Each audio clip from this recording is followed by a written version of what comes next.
Today's guest has launched and grown several multi-million dollar businesses over the past 20 years.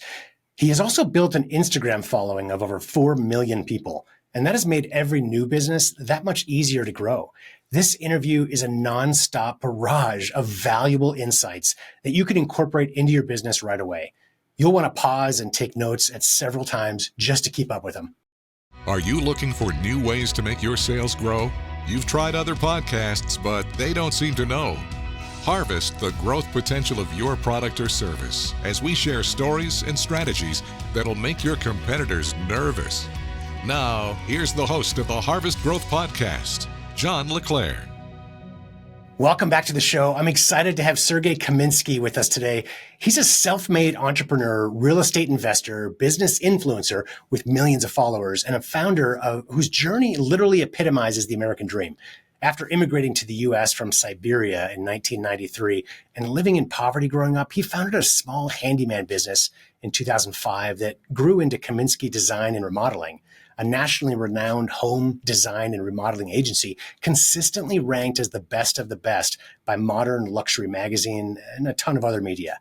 Over the past 2 decades, Sergei expanded his portfolio to include Care and Repair, a scalable handyman franchise organization, a thriving commercial real estate empire, and numerous angel investments.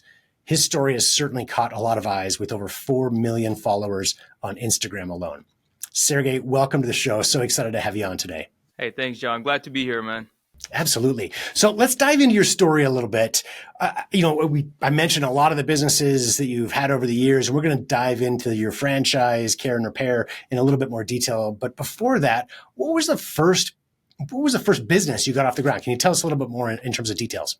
Sure. I was just 19 years old, and my wife and I just had about $70 in the bank account at the time and struggling to make ends meet. And I remember I was working as a framer for a framing contractor. And I came home and I said, listen, I know one thing. I know that I can hustle. I know that I can do a business, at least on a small scale. Let's go print some flyers. And we went to our club room at the time, which was within our apartment complex. We didn't have a computer, John. We didn't have a printer at home. We didn't have anything, right? So it was just a testament to you don't need a whole lot to get started in business. Literally went into the club room that had a printer and a computer, opened up Microsoft Word, and designed a flyer that said, hey, offering handyman services, and listed out the services.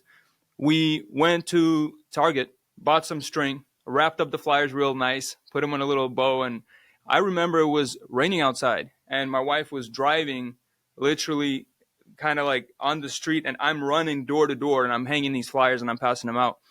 I did about 20 to 25 flyers. That's all that we did. And I remember thinking, man, gosh, I hope somebody calls us. It was kind of like, my first effort at doing door to door flyers. And the next day, sure enough, we get a call, and I complete my framing job where I was making $17 an hour.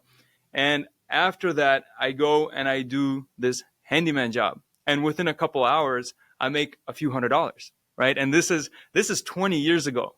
And so for me, I said, man, I want to do more of this. I want to do more of this, and I can do a lot more of this. And so we did. We started getting up like 3, 4 in the morning, and we would literally just flood neighborhoods with these flyers. And that's how we started our business. It was a handyman business that we started in 2005.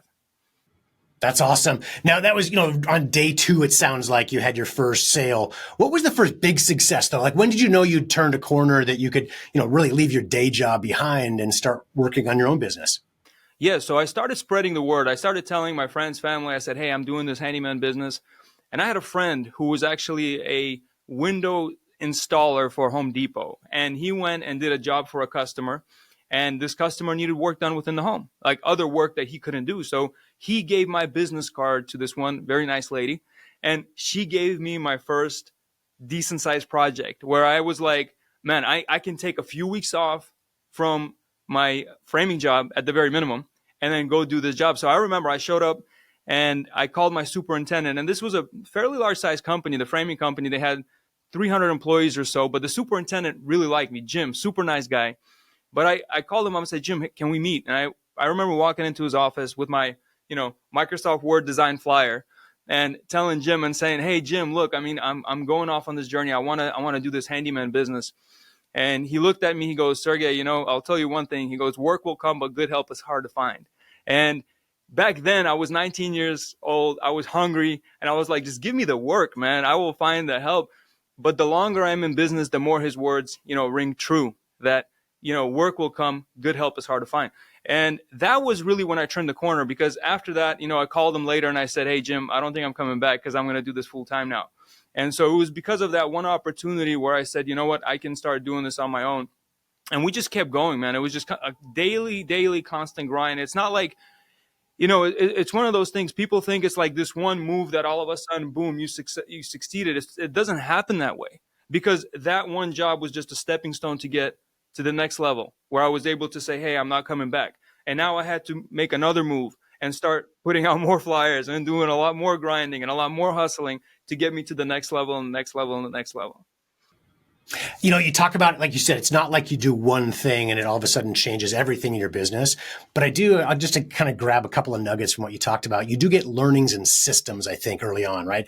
So the flyers piece, I'm sure your flyers and your door-to-door mailings and marketing are different today. Of course, other things you do as well than they were from Microsoft Word in those very early days, but it's the system that you proved out. Okay, if I just contact people, I can send a certain number of flyers and I'm going to get a certain percentage of callbacks from that, and from that a certain number of clients / revenue. Yeah, I mean, we were passing out flyers ourselves probably for maybe 6 months or so, maybe a year, and then I would get my nephews involved and kids involved, start doing more and more. But I got to a point I had 2 full vans of guys, 20 guys, and I would circle areas on a map and I would say flood this neighborhood, and we would just thousands and thousands of flyers per weekend, just distributing them. So again, realizing that's what worked back then. We don't do flyers anymore. Obviously, marketing has changed. Our approach has changed. There's so much, differences between how you would do advertising 20 years ago to how you're doing advertising today. But absolutely, we saw that, when something was working, we would go all in, right? And we would start, doing that exact thing that's working. And so absolutely, but we do involve, of course we will. So over the years, as I mentioned in the very beginning of this interview, you've launched a lot of successful businesses. What would you do differently today? And we're going to talk in a minute about a new business you're scaling up right now. But what do you do differently today, other than mailers, right? Other than marketing techniques and having funding in place, et cetera? Because you've been doing this a while. But what learnings do you have from launching so many businesses that have helped you to be more successful with every subsequent business that you now launch? Man, there's so much you learn. Again, going back to having just consistency and having the grit and the grind, right? So when you're doing something that you truly believe in, there will be doubters along the way all the time. So there will be people that are going to tell you, I don't know if this is going to work, and I'm not sure if this is the right path, and this and that. I remember, again, going back to that same time, we went to a Thanksgiving dinner because it was around kind of that time when I was starting. And I was showing my flyer at the time to one of my sisters. I have 2 older sisters. And today my sister looks back at that moment and she goes, man, Sergey, I really didn't want to discourage you. But I didn't think you were going to make it. I thought it was all going to just, be a waste. Right. I remember telling my dad at the time, hey, I'm quitting my job. I'm starting my business. And I remember to this day, he says, I thought you're going to be moving back in with me. So it's you have a vision. You as a person have a vision, right? And then you believe in your path and how you're going to get there. But only you can execute on that vision. And you're going to have naysayers. You're going to have people that are doubting, no matter what you're doing. It applied back then, and it still applies to this day today. There are certain things that I see that other people are not going to see, right? But it's really believing in what you're doing and consistency of showing up every day and doing it over and over and over again. You always think that it's going to take less time than it does. So we're typically, we're very optimistic about everything that we do. And it usually takes longer, much longer than what you think is going to take. And it's going to be a lot harder than what you think it's going to be as well. Initially going into something, any business venture, you look at it, you're like, oh, this is too easy. Why didn't anybody else do this? I can go in and just crush it, until you start doing it. And once you start doing it, you're like, this is not so easy. This is a lot more challenging than I thought.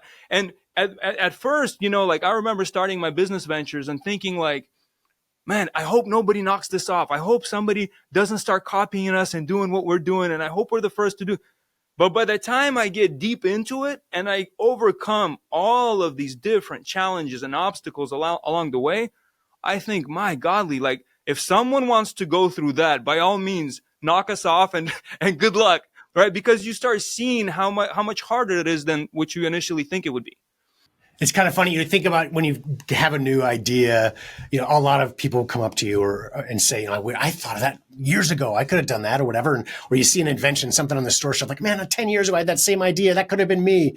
And that's true, right? The idea is part of it, but the execution, the grit, the hard work and everything that goes behind it to really turn it into a successful business, there's more to it, obviously, than certainly just the idea itself. Which, let's change gears a little bit and talk about your newest venture. So Kaminskiy Care and Repair. I love that, over the years, you've created several multi-million-dollar, really successful businesses. And now you're getting into a business where you're franchising, which really gives you the opportunity to help others to do the same, right? Take your expertise, take a lot of the grit, sweat, and learnings that you've had over the years and help them to get off the ground and avoid a lot of the mistakes that they might do on their own if they were trying to hand out flyers, right, as it were, and starting off a brand new business. So first of all, can you talk to us about the Kaminskiy Care and Repair business? Just describe what it is. 100%, John. I'm glad you mentioned the portion of helping someone else start their own business, because that's truly at the heart of Kaminskiy Care and Repair. I'm a serial entrepreneur. Love business, man. I can talk to you about business from sunrise to sunset, and I only get more energized the longer we talk. And it's one of those things I get a joy and a huge kick out of watching someone else who has never been in business before. I call them a wantrepreneur.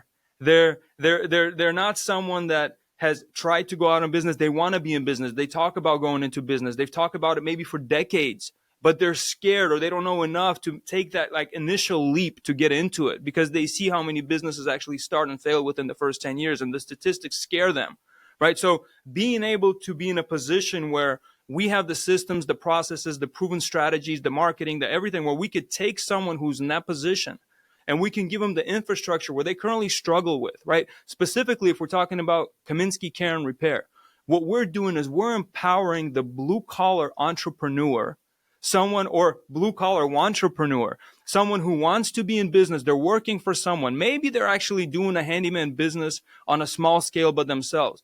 But the challenge they're having, John, is that they're overpaying for leads.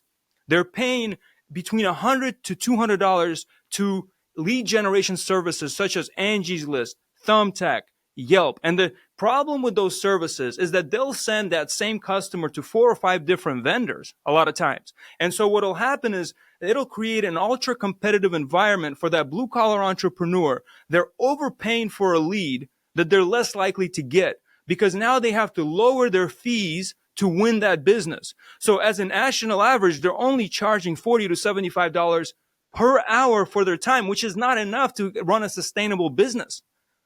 In addition to that, they don't have administrative support. They don't have estimation support. They don't like the paperwork and the business part of the business. They like doing what they're doing. They like working with their hands. They can maybe manage successfully 1 or 2 technicians, but they don't like dealing with all the nonsense of the administrative. Here is where Kaminskiy Care and Repair steps in.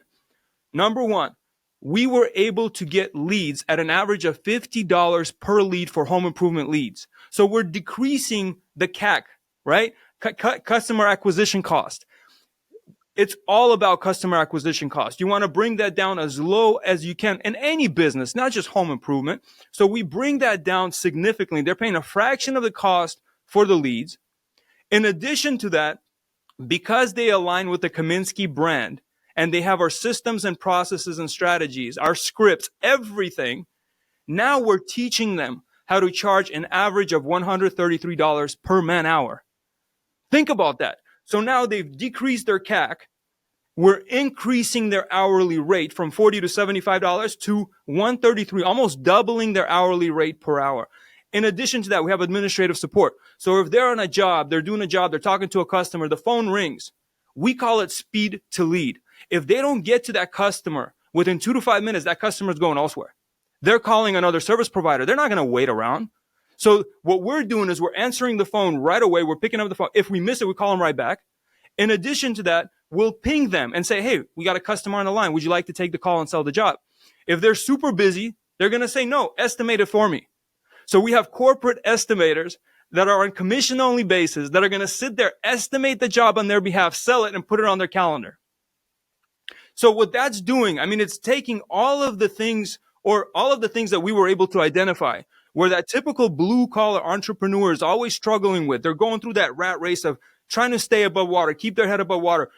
And we're substituting all of these different things and helping them with all of those processes. Again, decreasing the cost per lead, increasing how much they make per hour, and doing the speed to lead very, very well. That's where we come in, and that's how we make them succeed. Yeah, I love that. It's, it costs more to get the customer. You make more per job, per customer, et cetera. Your profits really soar. And it now becomes a business more than just a job on a day-to-day basis. So what's the strategy maybe for those that might be listening and running their own businesses currently? How have you been able to, maybe high level at least, to reduce the customer's acquisition costs? Any strategies or advice that you have that have really worked well for you? Well, a couple things, right? I have a whole marketing team, in-house marketing team, and we call it the global marketing machine. And I have web developers full-time. I have content creators full-time. I have guys who are sitting there on a local level, optimizing the Google My Business profile, optimizing all of the Yelp listings and the local directories. We're going and we're opening accounts for LinkedIn, and we're reaching out directly on a local level to real estate property management offices. All of these different things. I mean, we're blitzing it. So when we get a new location, we put our team to work for that location. There's no way, we call him Chuck in the truck or Joe the handyman, could ever compete with my marketing team. There is no way that someone could be out in the field trying to do work, trying to run a business, and do marketing the way we do marketing. I have a whole team dedicated to it. You understand? So it's truly a huge amount of support and backwind for someone when they go into the franchise system, because now they have the Kaminskiy brand. We're doing marketing on a local level. We're reaching the customer very efficiently, and we target a specific customer too, John. Like we've never been the low cost leader, right? I've never tried to be the low cost leader. We provide value. We're not inexpensive. I mean, we are a premium handyman service.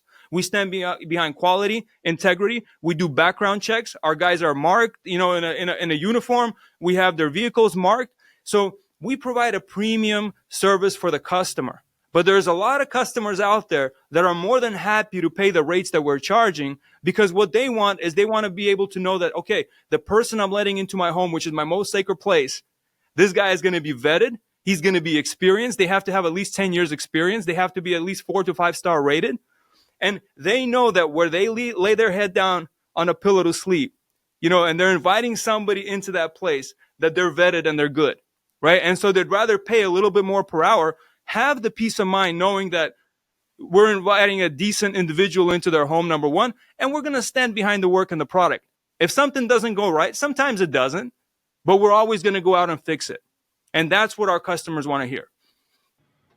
I love it. It's such an interesting business model. It's very different from most franchises that I'm aware of. We've had clients that have been in the franchise business on both sides, right? And a lot of times you build this great model and you've got good systems, but the marketing, hey, you're on your own. We'll maybe give you some advice, but I love that you're really, in essence, doing that for them as they join your system, because you've created not just a system to run the business, but a system to bring in customers. That's usually the missing piece. So it's a fantastic way. And on your benefit or your side, you have now grown your business where you've got locations everywhere with really high caliber people. If they're willing to start their own business, right, they're going to be great handyman, right? As opposed to just getting employees, like your first boss mentioned to you, right? It's the hard part is getting a team in place. So doing this franchise model is a great way to grow the business with, getting the best caliber people on. These are not just employees, but people where their heart's going to be in it. Yeah. And speaking of that too, I mean, we have HR support. So actually our HR department, we're going to spend time with our franchisees. We're going to help them hire their first 2 technicians. A lot of our hiring, all of our hiring is done via Zoom. So we're basically, our trained HR people are going to be on the phone via Zoom on a meeting similar to this with the candidates, with the franchisee, asking the questions and teaching the franchisee how to hire on their own, because we do want to empower them. We want to empower them to be able to hire and fire on their own. They need to know the laws and regulations in their local states. They also need to know how to sell the jobs on a local level to customers. That's a very important part of it. So we teach them how to do that, but we have support for all those things. One more thing I want to talk about, which is pretty revolutionary. When we first got into this, we thought, okay, well, we're going to get into this and we're going to do a conventional model where we're going to have a brick and mortar office. We're going to have a full-time receptionist. We're going to have to buy vans and trucks, and we're going to have to put our decals and all of that on that, right? As we started going through this business, we started thinking, how do we decrease the overhead to the absolute minimum? And I've been in business a long time. I've been in the home improvement business a long time. I've always bought trucks and vans, and I've spent a lot of money doing it.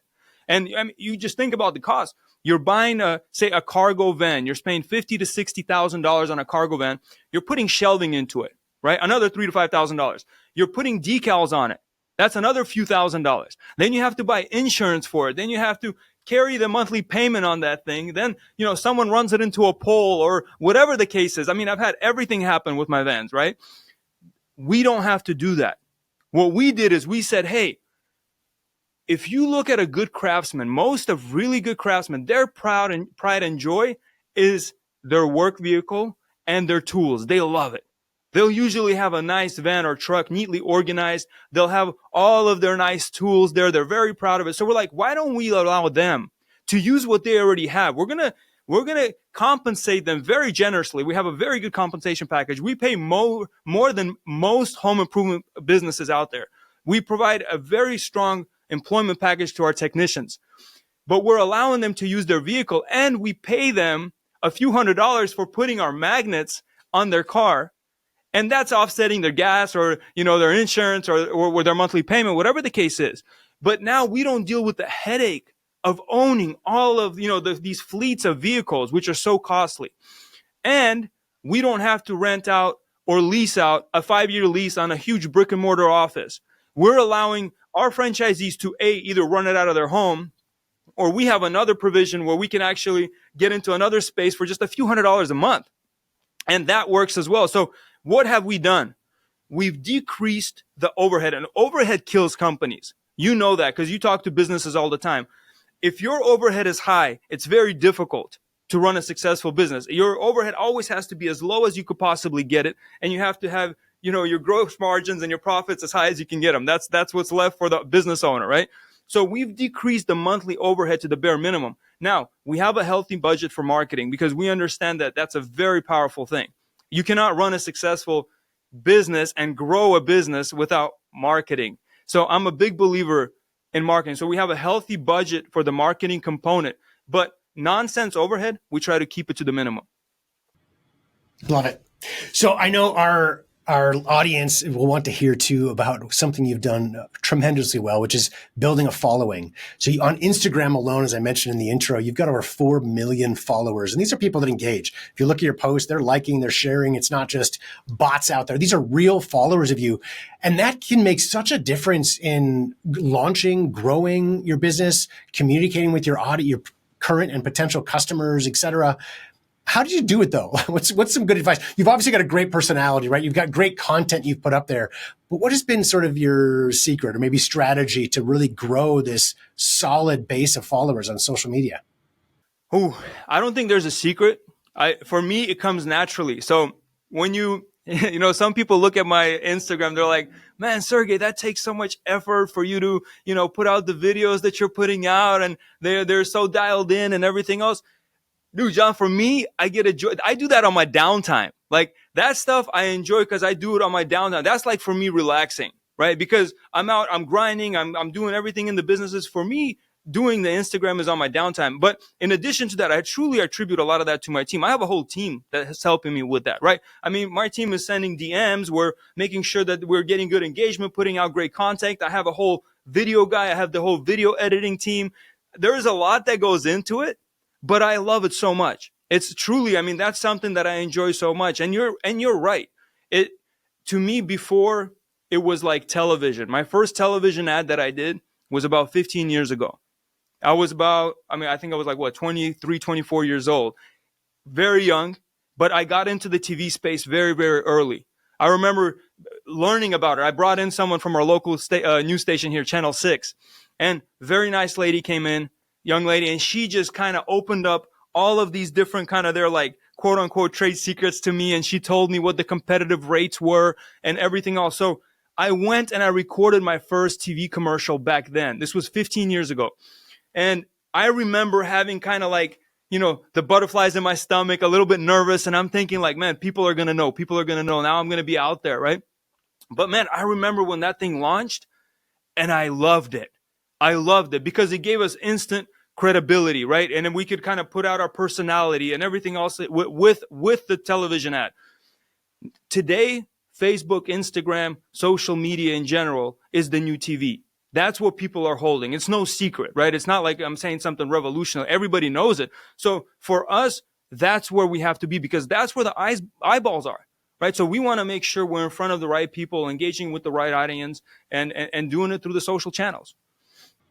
That's great advice. And I think it's, for our audience, I think not everyone's going to have the passion or the natural ability to do great in videos. For some, it might be audio approach, might be photos, it might be writing, but it's about finding what you love because in order to really do it, we've coached people, hey, you got to do more social media in your business. You got to connect with your audience, but you got to find the way that you're going to like. Otherwise, you'll do it for a couple of months really well and then quit.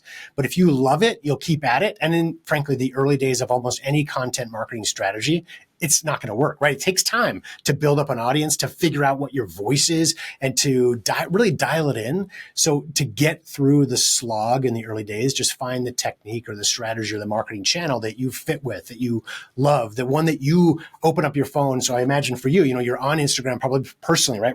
Consuming media on there as well. So when it's the channels that you're on, because then you'll learn what new trends are, et cetera, as opposed to forcing yourself into a marketing approach that maybe doesn't fit for you. If I can give someone advice, I would say don't try to figure out exactly what you're going to do from day one, because a lot of people overthink it and they think, man, I have to have that perfect strategy. And whatever I start with doing, this is what I'm going to have to do for the rest of my life. That is absolutely not the case. The hardest thing is, to go into the gym is putting on your shoes. So for me, I say, look, go out there, start doing at least something, start putting out some kind of content. And like you said, to your point, John, you'll eventually find your way. You'll find kind of your voice. You'll find who you want to be and how you want to be perceived. And, all of those different things, it'll eventually come out. It might take a little bit of time, but you got to start doing something. If you're not doing anything, you're not making any progress. So start with something, go do a little bit, keep going, stay consistent. Like you said, stay consistent because nothing happens overnight. You're going to post for 1 month, 2 months, 3 months, and you're going to be like, oh, nothing's working. It takes years. It takes years consistently doing something for you to start seeing success. Absolutely. For us, that's the podcast. I love doing this. I started doing it on the side now 5 years ago. We're 200 episodes in. It's a passion of mine. It's a lot of fun. So this is, you got to find and that's not going to work for everybody. Like you said, you got to find what you like to do that fits your approach. And, for us, luckily it's grown, but it took time like anything else. Well, Sergei, this has been a lot of fun. Is there anything I didn't ask that you think could be helpful for our audience? No, man, I think you got it. I want to inspire, man, whether it's with the Kaminskiy Can Repair or any other business. If you're an entrepreneur, I call them entrepreneurs, and you're on the sideline and you're thinking about jumping into business, I say go and do it. Life is too short. Go and do it. Take a risk. And who knows? Maybe it'll be successful, or maybe you could be another success story. And to me, I'm living the American dream, and nothing makes me happier than seeing other people living the American dream as well. So I want to inspire as many people out there as possible. You don't have to be wealthy to start. You don't have to have a lot of money to get going. I was that 19-year-old kid in a one-bedroom apartment with no money in the bank account, not even a computer and a printer. And I was able to start a business. So if I can do it, you can do it as well. Totally agree. And thank you very much. For our audience, I do encourage you to go learn more about everything that Sergei has done over the years. You can connect with him in a couple of ways. One is at Kaminskiy.com. It's KAMINSKIY.com. It's in the show notes. If you're driving, don't worry about it. Check it out later, or at harvestgrowthpodcast.com as well. Also, check out his Instagram feed to see all the amazing work he's done there and how he's built up this follower base of over 4 million people. You can find him on Instagram at Sergei.Kaminskiy. And I challenge you really to go check it out and just learn from him. But also, did you know you can meet with a member of my team absolutely free for a 30-minute strategy consultation? We've launched and grown hundreds of products since 2007 and learned some of our strategies while growing OxyClean back in the Billy Mays days. We're here to help. So please go to harvestgrowth.com and set up a call if you'd like to discuss further.